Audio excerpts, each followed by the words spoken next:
India திடீர்னு no fly zone அறிவிச்சிருக்கு. இது எதிரிகளுக்கு பதட்டத்த குடுக்குது. என்ன நோ ஃப்ளை ஜோனுக்கே பதட்டமா அப்படின்னு கேட்டா, சம்பவம் அப்படிப்பட்ட சம்பவம். அத 2 நிமிஷம் கழிச்சு பார்ப்போம். முதல்ல நமக்கு இருக்கிறது 2 எதிரி.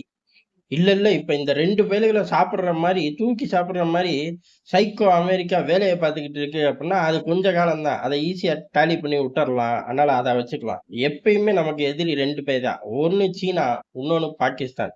சீனாவ பொறுத்தவரை அமெரிக்க தடைகள்ல இருந்து தப்பிக்கணும் அப்படின்னா, இந்தியாவோட கைகள் தேவைப்படுது. நீட்டிக்கிட்டே இருக்கான். நம்மளும் பதிலுக்கு நீட்டுறோம். நேரம் கிடைக்கும்போது விரிவா பார்ப்போம். ஆனா இந்த பக்கம் பாகிஸ்தான பொறுத்தவரையும் சீனா கிட்ட போவான் நமக்கு எதிரா. இப்ப அமெரிக்காவும் கூட வந்துருச்சு. இப்ப என்ன செய்றான் அப்படிங்கிறது தான். அமெரிக்கா வந்துட்டா அப்படியே நாசாவ தூக்கி உங்ககிட்ட குடுத்துட்டு, பென்டகன தூக்கி உங்ககிட்ட குடுத்துட்டு போப்போறாங்களாடா. அங்க இருந்து ஒரு பிட்டு பேப்பர கூட உங்களுக்கு தூக்கி போட மாட்டாய்ங்க. ஆனா இவனுங்களுக்கு நெனப்பு அப்படி. நெனப்பு அப்படியா? இல்ல அவங்க மக்கள ஏமாத்துறாய்ங்களான்னு தெரியல. பாகிஸ்தான் ராணுவத்துக்குன்னு தனியா ராக்கெட் ஃபோர்ஸ் உருவாக்குறாங்களாமா. அதுல உருவாக்கி கிழிக்க முடியுமான்னு கேட்டா, உருவாக்கி கிழிக்க முடியாது. ஃபர்ஸ்ட் விஷயம். ஏன் அப்புட்ன்னா, அமெரிக்கா அதுவும் ட்ரம்ப பொறுத்தவரையும் டக்கு டக்குன்னு நிலைமைய மாத்தக்கூடியவரு. இவனுங்களுக்கெல்லாம் பெரிய அளவு கிழிக்க மாட்டாய்ங்க. ரிமோட் எல்லாம் புடுங்கி வச்சுட்டு என்னத்தையாச்சும் குடுக்குற மாரி ஆயுதங்கள் குடுப்பார்களே ஒழிய, அதத் தாண்டி பெரிய சப்போர்ட் கிடைக்காது. சீனா அப்டின்னா, சீனாவே அவனுங்க ராக்கெட்ல தண்ணிய ஊத்தி வச்சிருக்க பஞ்சாயத்து ஓடிக்கிட்டு இருக்கு. இன்னமும் அது தீர்ந்த பாடு இல்ல. கொள்ள காலம் ஓடுது. அப்படி இருக்கும்போது இவனுங்களுக்கு என்ன கிடைக்கும்? முதல்ல இத உருவாக்குறதுக்கு பொருளாதாரம் கிடையாது. அமெரிக்கா சப்போர்ட் பண்ணாது. சீனாவும் சப்போர்ட் பண்ணாது. அமெரிக்கா சப்போர்ட் பண்ணா வேற சில ஆயுதங்கள குடுக்கும். சீனா சப்போர்ட் பண்ணா தண்ணிய ஊத்தி குடுக்கும். ஆனா பயப்புள்ளைங்க வீர வசனம் பேசிக்கிட்டு இருக்காய்ங்க. எதற்கு? வாங்குன அடி அப்படி. இந்தியா ஒவ்வொரு ஃபுட்டேஜா ரிலீஸ் பண்ணுது. ஒவ்வொரு விஷயமா ரிலீஸ் பண்ணுது. முற்றிலும் பாகிஸ்தானோட முழு வான்வெளியும் நம்ம கண்ட்ரோல்ல தான் இருக்கு. எப்பயோ இருக்கு. இப்ப அத அவனுங்க அனுபவபூர்வமா தெரிஞ்சுக்கிட்டாய்ங்க. வருங்காலங்கள் இத காட்டிலும் மோசமா இருக்குங்கிறது தான் சுதர்சன் சக்கரம்லாம் வந்துகிட்டு இருக்கு. சக்கரம் சுத்த ஆரம்பிச்சதுக்கு அப்புறம் பாகிஸ்தானுக்குள்ள ஒரு பய தலையோட சுத்த முடியாது. அந்த அளவுக்கு நிலைமை மோசமாயிரும். அதுக்காக இப்போ ஒண்ணு பேசிக்கிட்டு திரியிறாய்ங்க. கருமம் பேசிட்டு போட்டும் அப்படின்னு விட்டுறலாம். காரணம் உரிய நேரத்துல பதிலடி உண்டு. ஆனா இந்தியாவோட ஃப்ளை ஜோன் அப்படிங்கிறது ஒட்டுமொத்த உலகத்தையும் ஒரு அப்படியே அப்படின்னு பார்க்க வைக்கும். சீனாவெல்லாம் மிரட்டி எடுக்குது. காரணம் என்ன அப்படின்னா, அக்னி 6 டெஸ்ட் பண்றதுக்கான ஒரு ஏற்பாடு அப்படின்னு சொல்லி பெரிய அளவுல காட்டுத்தீ மாரி பரவுது. இந்தியாவ பொறுத்தவரை அஃபிஷியலா சொல்லல. அக்னி 5யவே நம்ம குறைச்சு தான் சொன்னோம் கிலோமீட்டர. அதனால அக்னி 6 சொல்லப் போறதே கிடையாது.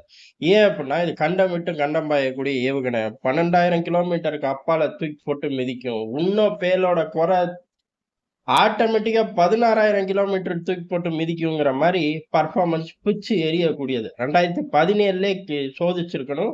ஏறக்குறைய 2025 களத்துக்குள்ள வந்திருக்கணும். ஆனா பல அப்கிரேட் ஓடுனனால, அதாவது இங்க 2 விஷயம்.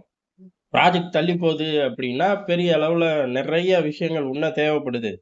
அதெல்லாம் கொண்டு வந்து சேர்க்க முடியல அப்படிங்கிற மாரி ஒரு பக்கம் தள்ளி போகும். இன்னொரு பக்கம் அப்படிங்கிறது ப்ராஜெக்ட் இப்ப உள்ள சூழ்நிலைக்கு ஏத்தாப்புல அப்கிரேட் நடந்துகிட்டு இருக்குன்னு தள்ளி போகும். இதான் 2வது வெர்ஷன்.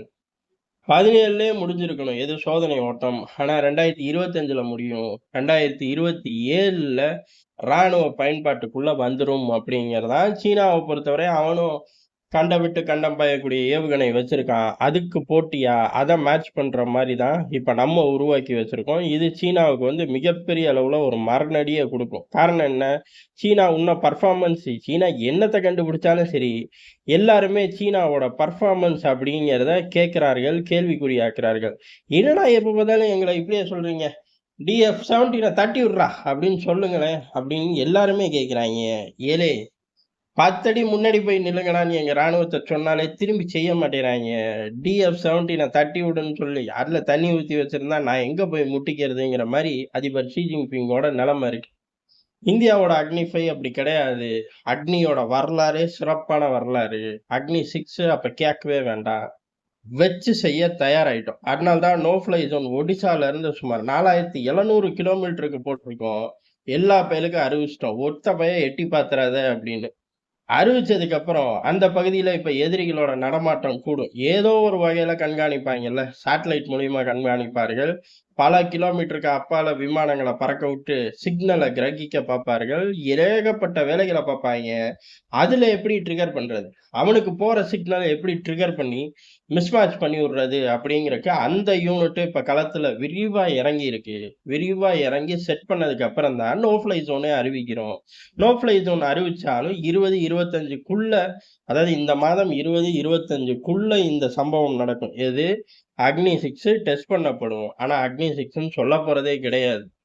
அங்க தான் ஹைலைட். நீயே என்ன வேணாலும் சொல்லிக்க. நாங்க அஃபிஷியலா அனவுன்ஸ் பண்ண போறதில்லைங்கிறது இப்போதைக்கு உள்ள நிலைப்பாடு. அக்னி 5 கிலோமீட்டர குறைச்சோம்ல, அந்த மாரி ஏதாச்சும் அக்னி 6ன்னே சொல்லப் போறதில்ல. அப்படி ஒரு தீவிரமான ஏற்பாடு நடக்குது.